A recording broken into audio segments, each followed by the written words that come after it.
ये हिंदुस्तान नहीं है। 26 जनवरी 1950 से ये भारत हो गया, भारत दैट इज इंडिया। फर्क पड़ता है कि मार्जिनलाइज या माइनॉरिटी कम्युनिटी के कुछ ऐसे नारे लग जाते तो आपकी जो प्यार से हमें जिन्हें गोदी मीडिया कहते हैं, वो लोग किस तरह के कैप्शंस चलाते थे। जितना आप कम्युनल डिसहार्मनी लाओगे, जितना आप हेट स्पीच करोगे, आपको वैसे ही प्रमोशन मिलता जाएगा। इंसान ने इंसान के साथ खड़ा होना चाहिए, तभी हमारा मुल्क बचेगा। अगर आप इंसानों को इंसानों के खिलाफ खड़े करेंगे तो ना वो बचेंगे ना हम बचेंगे। मैं फरहान और आप देख रहे हैं इंडियन मीडिया बुक। और आज हम बात करेंगे जंतर मंतर पे 2 दिन पहले जो नफरत भरी बातें हुई थी, और ये बेसिकली मुस्लिम कम्युनिटी के ऊपर नफरत भरी जो स्लोगन बोले गए थे उसी के बारे में हम बात करेंगे। और हमारे साथ आज एडवोकेट फिरदौस मिर्जा साहब जुड़े हैं और दूसरे जो मेहमान हैं डॉक्टर सैयद अब्बास साहब जुड़े हैं। आप लोग का बहुत बहुत शुक्रिया जुड़ने के लिए। हिंदुस्तान में रहना होगा, हिंदुस्तान में रहना होगा, काटे जाएंगे,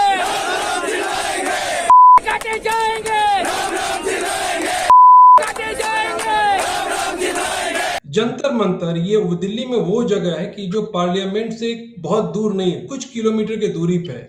वहां पे हजारों के तादाद में लोग जमा होते हैं और सिर्फ 20 से 30 कहा जा रहा है कि पुलिस कर्मचारी वहां पे मौजूद थे। उनके रहते में उनके सामने इस टाइप के स्लोगन लगाए गए जो आप सुन सकते हैं। स्लोगन इतने खतरनाक थे और इतने गंदे थे कि जो हम व्यूअर्स को दिखा नहीं सकते हैं क्योंकि रूल्स एंड रेगुलेशन है।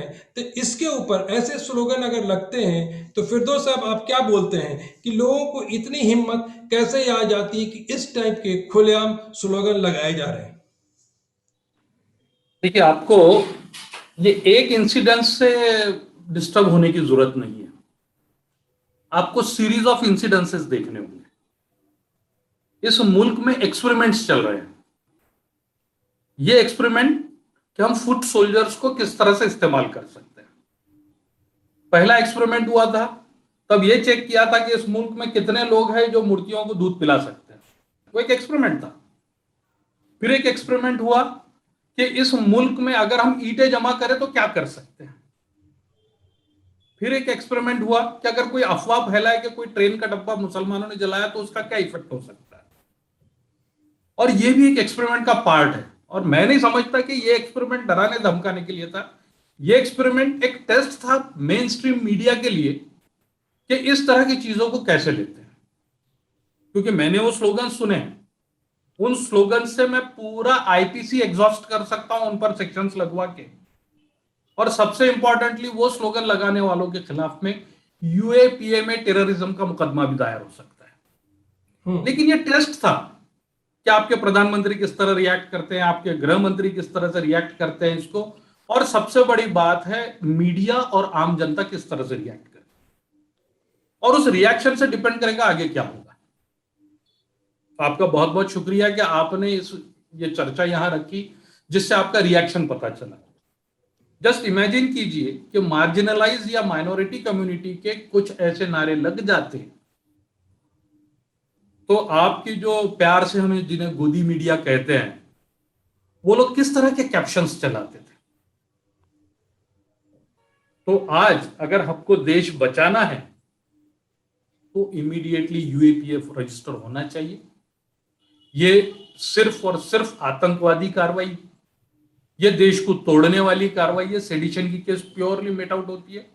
जिस ऑर्गेनाइजेशन ने वो किया था वो अनलॉफुल एक्टिविटीज के डेफिनेशन में आता है, उन पर वो लगना चाहिए।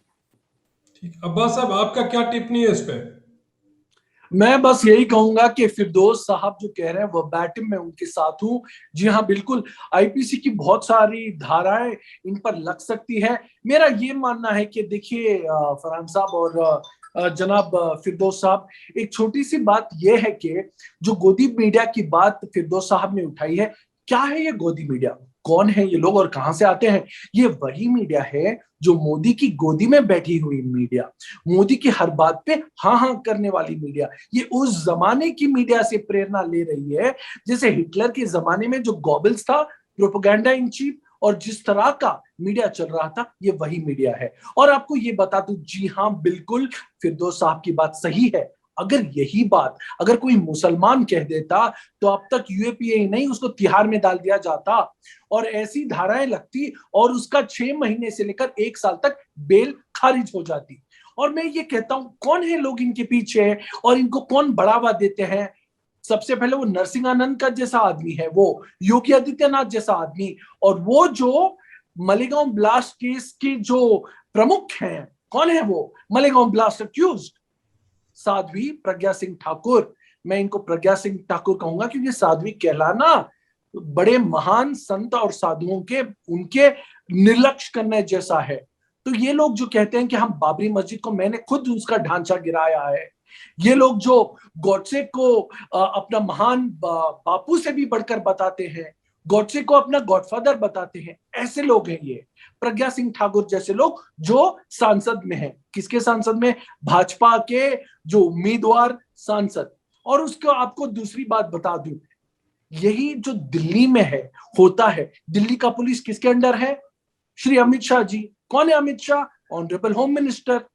क्या करे? एक ट्वीट पढ़ा है आपने फरहान हुदा साहब, या मोदी जी का कोई ट्वीट पढ़ा है? कोई ट्वीट नहीं। और नाम के लिए कोई 1 2 3 4 5 अरेस्ट कर देते हैं और बस इस न्यूज को दबा देते हैं। बात यह है कि ऐसे लोगों को हमें हर जगह प्रोटेस्ट होना चाहिए इसका, और ऐसे लोगों को, तमाम लोगों को, इनको जेल में भर्ती करना चाहिए, यूएपीए का इन पे मुकदमा चलना चाहिए, और ऐसे लोग को ऐसी सीख सिखानी चाहिए कि फिर कोई हिंदू हो या मुसलमान हो, उनके खिलाफ ऐसी बात करने की जुर्रत ना करे। फिरदौस साहब, आपसे एक सवाल है कि इस टाइप की जो हरकत हो रही है, ऐसा तो नहीं है कि यूपी के इलेक्शन से पहले एक नफरत से भरा हुआ स्लोगन और बातें की जाए जिससे माइनॉरिटी कम्युनिटी भर के और कुछ फसाद हो जाए और उस फसाद का फायदा इलेक्शन में मिले, इस टाइप की भी सोच हो सकती है? देखिए, हम पिछले कुछ सालों में देख रहे हैं कि इस तरह की नीच सोच, जो देश को तोड़ने वाली, जो कॉन्स्टिट्यूशनल मॉरलिटी के खिलाफ है, इस तरह की सोच तो इस मुल्क में हो ही रही है। क्योंकि इसके लिए हम आम वोटर भी जिम्मेदार है जो मजहब और जात को देख के वोटिंग करता है। पुलवामा क्यों हुआ, कैसे हुआ, उसका आज तक हमको कुछ नहीं मिला। एक ऑफिसर देवेंद्र सिंह नाम के कश्मीर में पकड़े गए आतंकवादियों के साथ में, उनके खिलाफ इंक्वायरी करने से सेंट्रल गवर्नमेंट ने मना कर दिया, जो पुलवामा से कनेक्टेड बताए जाते थे। स्पेसिफिकली उनको डिस्चार्ज कर दिया नौकरी से, लेकिन इंक्वायरी नहीं करेंगे कहा। तो कीचड़ में ही उगता है कमल। तो जब जब आप कम्युनल डिसहार्मनी इस मुल्क में पैदा करते हैं, तो उससे जिनको फायदा होता है वो देखिए और समझ जाइए कि इन हरकतों से किसको फायदा हो रहा है। अगर आपको इनसे फायदा उठाने की कोशिश कैसे की जाती है देखना है, तो दिल्ली इलेक्शन से पहले भी कुछ लोगों ने इस तरह की हरकतें की थी, आप याद कीजिए। उसके बाद में आपसे बीजेपी में गए नेता, वो भी खड़े रह के गोली मारो वाले नारे लगा रहे थे, उन पर कोई कार्रवाई नहीं हुई। आज जिनको प्रमोशन देके कैबिनेट मिनिस्टर बनाए, वो गोली मारो वाले नारे लगा रहे थे, उनको इनाम में कैबिनेट मिनिस्ट्री दी गई। एक उड़ीसा से आते हैं जिनके ऊपर कम्युनल राइट्स की केसेस रजिस्टर है, उनको आपने मिनिस्टर बना दिया।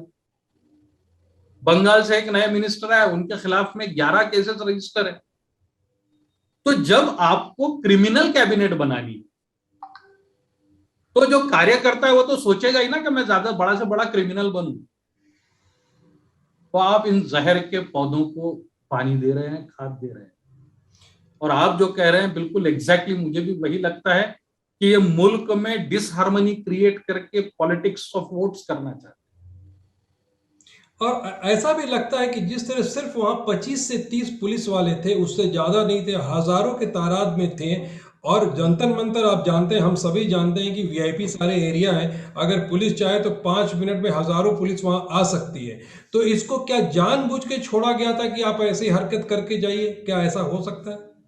आपने कल का चीफ जस्टिस ऑफ इंडिया का स्टेटमेंट नहीं सुना जी, जिन्होंने कोर्ट रूम में बैठ के कहा कि सीबीआई और पुलिस जजेस की कंप्लेंट्स पे एक्शन नहीं लेती है, जजेस की सिक्योरिटी पर ध्यान नहीं देती है। ये अगर चीफ जस्टिस ऑफ इंडिया की शिकायत है तो हम आम आदमी से की क्या शिकायत होगी? और मैंने जिन लोगों का जिक्र किया अभी, तो उससे पता चलता है, आप जेएनयू पे हुआ हमला लीजिए, जामिया पे हुआ हमला लीजिए, शाहीन बाग के लोगों को गोली मारने वाली बात करने वाले को लीजिए, या हमारे मंत्री महोदय को लीजिए, इन सभी के बाजू में पुलिस वाले खड़े थे। उन पुलिस वालों को अवार्ड देने की बात हो रही है और उन्होंने बिल्कुल भी उस वक्त कार्रवाई नहीं की। पड़ोस में खड़ा है, वीडियो आज भी अवेलेबल है। तो इससे पता चलता है कि स्टैंडिंग ऑर्डर्स क्या है जी। और एक बड़ा पॉपुलर सेइंग है, you show me the person I will show you the rule.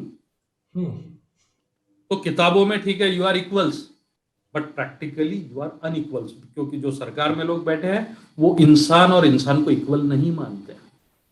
Abbas साहब, एक बात बताइए कि देखिए कि जहाँ पे पेट्रोल की प्राइस बढ़ जाती है और लोग जब उसके लिए नारे लगाते हैं तो पुलिस इतनी ज़्यादा तादाद में आती है कि आपका प्रदर्शन 10 मिनट से ज़्यादा नहीं चलता है, आपको अंदर डाल दिया जाता है। और इस टाइप के प्रदर्शन घंटों चलते हैं और पुलिस उनसे हंसी मजाक कर सकती है। अब्बास साहब, आप क्या सोचते हैं इसके बारे में? सबसे पहले जो आपका सवाल है फरहान साहब, जो आप पेट्रोल की बात कर रहे हैं, जी हाँ बिल्कुल। जब आप में या फिर दोस्त साहब पेट्रोल की जो प्राइस राइज है उस पर अगर हम आंदोलन करें, कोई प्रोटेस्ट करें, हमें इमीडिएट अरेस्ट हो जाएगा। लेकिन ये लोग मुसलमानों के बारे में इतना खिलाफ बात करें, लेकिन इनको कुछ नहीं होगा। ऐसा क्यों? सुब्रमण्यम स्वामी जी जो राज्यसभा के सांसद हैं भाजपा की तरफ से, वो बहुत खूबसूरती से बताते हैं कि पेट्रोल प्राइस राइज मुद्दा है ही नहीं। विकास, जो विकास की बातें होती है, ये कोई मुद्दा है ही नहीं। मुद्दा क्या है? हिंदू मुसलमान। मुद्दा क्या है? मंदिर मस्जिद। मुद्दा क्या है? हिंदुस्तान और पाकिस्तान। इन मुद्दों पे ये भाजपा का जो इलेक्शन है जीता जाता है। बस यही मुद्दे हैं। और जैसे कहते हैं कि विकास, विकास कौन है? विकास कहाँ है? विकास पिछले 7 साल से मैंने तो ना देखा है विकास को, ना किसी ने, आपने देखा है क्या? किसी ने विकास को नहीं देखा। तो अभी बात करते हैं कि फिरदौस मिर्जा साहब ने बहुत खूबसूरत बात बताई, हमें बताई कि इक्वालिटी के बारे में। मैं आपको ये बता दूं, जॉर्ज ऑरवेल जो एक बहुत ही महान लेखक है, उन्होंने एक बात बताई, all animals are equal but some animals are more equal than the others.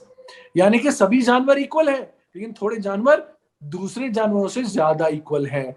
तो यही इक्वालिटी, यही ज्यादा इक्वल और बढ़ोतरी होना, ये हम कहां से सीखते हैं? ये हम सीखते हैं जो भाजपा के वरिष्ठ नेता हैं। जैसे अनुराग ठाकुर को आप यूथ का और स्पोर्ट्स का आप मिनिस्टर बना देते हो, क्यों? क्योंकि उसने क्या कहा? देश के गद्दारों को गोली मारो सालों को। इसको नेता बनाते हो परवेश वर्मा, जो कहता है कि शाहीन बाग के लोग यानी मुसलमान आएंगे और आपकी बेटियों का, आपकी महिलाओं का, बहू का बलात्कार करेंगे और इस पे कोई एक्शन नहीं होता। कपिल मिश्रा जो खुली चेतावनी देता है पुलिस अफसर के सामने, इस पे कोई एक्शन नहीं लिया जाता। ऐसा है कि भाजपा का कोई मीडिया पैनलिस्ट अगर मुसलमानों को आतंकवाद बता दे, उसको आप नेशनल प्रवक्ता, राष्ट्रीय प्रवक्ता बना देते हो। एक एंकरेजमेंट हम देखते हैं, एक बढ़ावा देखते हैं। जितना आप ये करोगे, जितना आप कम्युनल डिसहार्मनी लाओगे, जितना आप हेट स्पीच करोगे, आपको वैसे ही प्रमोशन मिलता जाएगा। जैसे एक प्रज्ञा सिंह ठाकुर भी हैं जो कहती हैं कि उन्होंने ढांचा गिराया था बाबरी मस्जिद का, मालेगांव ब्लास्ट केस अक्यूज्ड है, टेरर अक्यूज्ड को आप सांसद बना देते हो। वाह मोदी जी वाह, वाह मोदी जी वाह। हम करें तो करें क्या, बोले तो बोले क्या? फरहान साहब, ये दुर्दशा है हमारे देश की। शुक्रिया अदा करना चाहूंगा मैं मोदी जी, अमित शाह जी, जिनके अंडर दिल्ली की पुलिस आती है, और ये तमाम जो वरिष्ठ नेता है भाजपा के। जी। फिरदौस साहब, आपसे सवाल ये है कि देखिए, ये जो पेट्रोल की प्राइस बढ़ रही है, ये पेट्रोल के प्राइस में आप देखेंगे कि भाई 20% या 15% आप कहेंगे कि मुस्लिम है, ज़्यादातर लोग नॉन मुस्लिम है। तो अगर कोई चीज़ की प्राइस बढ़ती है तो इसका इम्पैक्ट नॉन मुस्लिम को होता है। तो क्या जो भक्त लोग हैं इनको ये दिखाई नहीं देता कि इसका असर उनके पॉकेट पे ही पड़ता है? जब आपने वर्ड भक्त इस्तेमाल कर दिया, तो भक्त का मतलब होता है वो इंसान जिसके ऊपर भेजा नहीं है, दिमाग नहीं होता है इसको, क्योंकि वो तो हिप्नोटाइज हो गया है। डॉक्टर साहब ने बिल्कुल सही कहा कि this is just like a Goebbels. Goebbels के वक्त क्या होता था, आप जानते हैं कि जब हिटलर ने वहां पे चेंबर्स बनाए थे, गैस चेंबर्स या कॉन्सेंट्रेशन कैंप्स, ये बनाने वाले बहुत ही हाईली क्वालिफाइड इंजीनियर्स थे, पढ़े लिखे थे, लेकिन भक्त हो चुके थे, हजारों इंसानों को मार दिया गया। अब इनको छोड़िए, इंडिया की बदकिस्मती है कि अपोजिशन ने 2 हफ्ता वेस्ट किया लोकसभा में और राज्यसभा में। वो कोई पिगासस लेके बैठे हैं, आम आदमी को बोलते नहीं आता, आम आदमी उससे कनेक्ट नहीं हो सकता, उनको महंगाई नजर नहीं आ रही, अपोजिशन को ऑक्सीजन की कमी जो हुई थी वो नजर नहीं आ रही, अपोजिशन को लाशें गिरी हुई थी वो नजर नहीं आ रही। तो हर शाख पर उल्लू ही बैठे हैं। पंजाब में गुलिस्तान क्या होगा? आपने जो कहा कि इस टॉपिक पे भी कोई ऑपोजिशन ने कुछ कमेंट नहीं पास नहीं नहीं, कुछ नहीं। अब कांग्रेस लीजिए या बीजेपी लीजिए, एक ही है। उसका रीजन मैं आपको बताता हूं, या आम आदमी पार्टी लीजिए, क्योंकि इनके लीडर्स, एमएलए, एमपीज जो इस तरफ और उस तरफ जाते हैं, तो ये एक दिन में तो आपके प्रिंसिपल्स जो है लाइफ के वो चेंज नहीं होते, आप वैसे ही होंगे। इसलिए तो आप इधर से उधर जा रहे हैं और कंफर्टेबली रह रहे हैं। मन प्रति परिवर्तन एक दिन में नहीं होता है। ज्योतिरादित्य सिंधिया कांग्रेस के इतने बड़े नेता थे, उनके फादर कांग्रेस में थे, दादी बीजेपी और जनसंघ के साथ में थी। सो आप देखिए ये कौन लोग हैं? ये वो लोग हैं जिनको कॉन्स्टिट्यूशनल मॉरलिटी और कॉन्स्टिट्यूशन में विश्वास नहीं। इनको सिर्फ कुर्सी चाहिए, सत्ता चाहिए। पार्टी कोई भी हो। आज किसी भी अपोजिशन, यानी आप अपोजिशन पार्टी मुसलमानों को वोट बैंक के जैसा इस्तेमाल करने की कोशिश करती है, डराती रहती है। तो ठीक है, हम बीजेपी से डर गए करके हमने वोट आपको दिया, तो आज आप कहां हो? आप जो इलेक्शन की बात कर रहे थे, मेरा शक और कुछ और है। मुझे ऐसा लगता है ये 100 के 100 अरेस्ट हो जाएंगे, क्योंकि यूपी में अगर ये 100 अरेस्ट कर लिए तो 10% मुसलमान वोट अगर बीजेपी को चले जाते हैं, तो जो लॉस हुआ है अभी लाशों को देखने से वो फिलअप हो गया। कुछ दिन पहले आरएसएस के चीफ ने कहा था कि हम एक ही डीएनए वाले हैं। तो उस डीएनए का क्या हो रहा है? कैरेट एंड स्टिक जो पॉलिसी है, ये वो भी हो सकती है। तो मैं तो अगर 100 के 100 अरेस्ट किए तो मैं वोट दूंगा। तो आप देखिए कि अश्वनी जो उपाध्याय उसको अरेस्ट किए, उसके साथ 5 लोगों को अरेस्ट किए, और डेफिनेटली 2-3 दिन में बेल मिलेगा और बाहर आ जाएंगे, बात खत्म हो गई। क्योंकि सेक्शंस तो यूएपीए के लगेंगे ही नहीं। हाँ यूएपीए के सेक्शंस रिजर्व्ड है मुसलमानों के लिए जी, रिजर्व्ड है कम्युनिस्ट के लिए, तो रिजर्व्ड है डिसेंट वाले के लिए, ये उनके लिए नहीं है। फिरदौस साहब सोल्यूशन क्या है फिर? हाँ, ये बहुत अच्छा सवाल है आपका। सॉल्यूशन ये है कि मैं हमेशा 2 सवाल पूछता हूं। सवाल नंबर 1 कि अगर भारत को हिंदू राष्ट्र बना दिया जाए तो हिंदुओं को क्या मिलेगा? नंबर 1। नंबर 2, क्या 14.5 करोड़ लोगों को आप एक साथ इस देश से बाहर निकाल सकते हैं क्या? तो पहले सवाल का कोई जवाब ही नहीं दे पाता कि क्या मिलेगा। जो आज उनको मिल रहा है उससे ज्यादा क्या मिलेगा? क्या टैक्स में पूरी तरह हम हिंदुओं को माफ कर देंगे टैक्स? पेट्रोल उनको मुफ्त में देंगे? जितने भाई आज हमारे बेरोजगार हो गए सबको नौकरियां मिल जाएंगी? आप बताइए तो सही कि आपको हिंदू राष्ट्र बनाना है तो हिंदू राष्ट्र का हिंदुओं को फायदा क्या होगा? इस पे चर्चा होनी चाहिए। अगर फायदा हो रहा है 85% पॉपुलेशन का, हम सपोर्ट करेंगे, लेकिन आप फायदे तो गिनाइए, वरना वही जो फायदा नोटबंदी का हुआ, अगर हिंदू राष्ट्र का भी वही फायदा हुआ तो क्या करेंगे आप? हिंदू तो सॉल्यूशन यही है जी कि जो हिंदुओं में सेकुलर है, जो सिविल सोसाइटी है, जो इस मुल्क की फलाह बहबूद डेवलपमेंट चाहती है, उन लोगों को आगे आना होगा।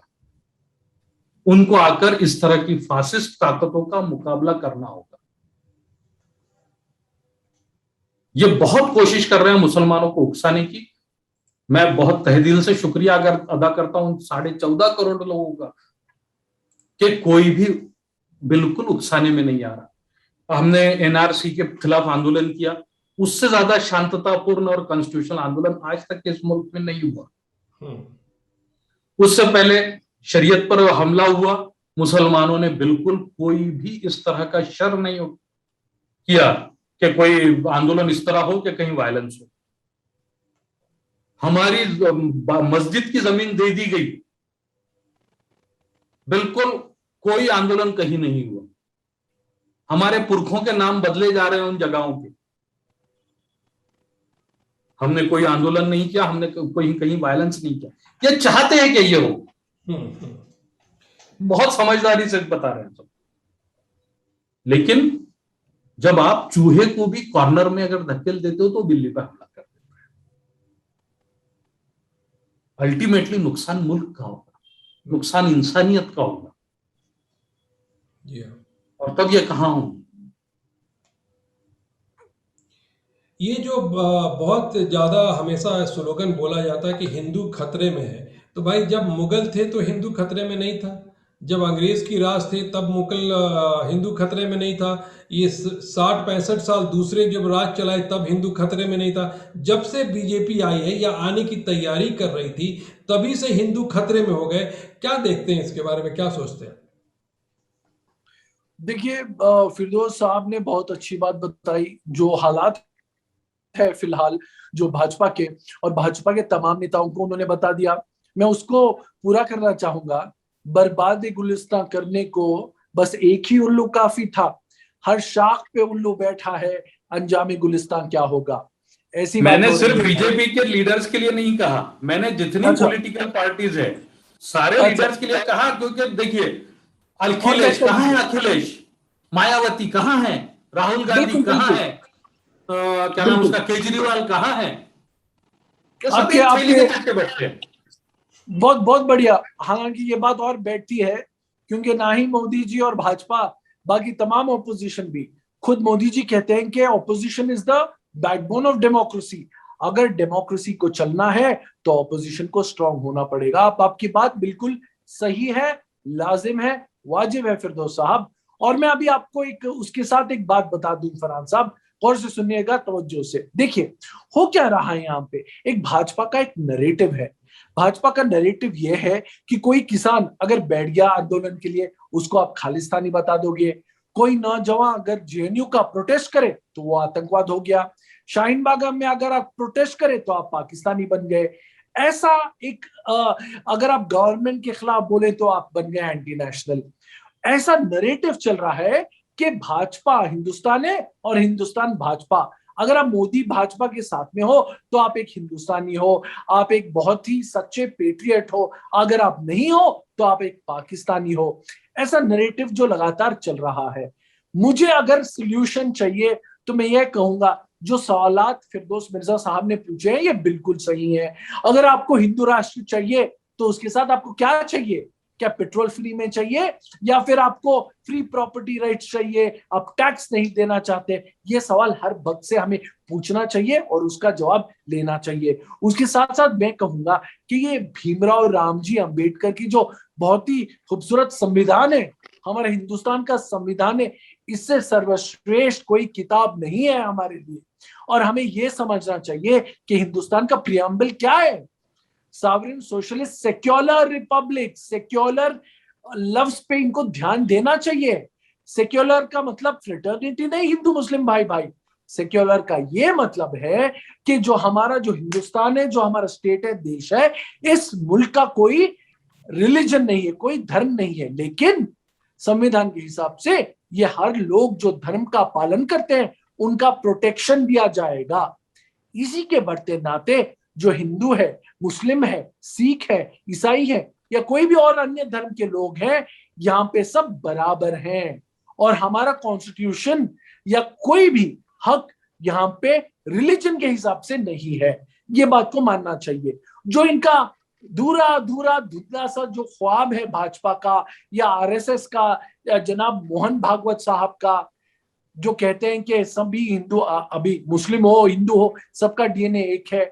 अगर एक है तो आपने तबरेज को क्यों लिंच किया आपके लोगों ने, या फिर पहलू खान को या अखलाक को या जुनेद को? ये बातें करने में बड़ी मजेदार स्वादिष्ट लगती हैं, लेकिन वॉक द टॉक करना चाहिए।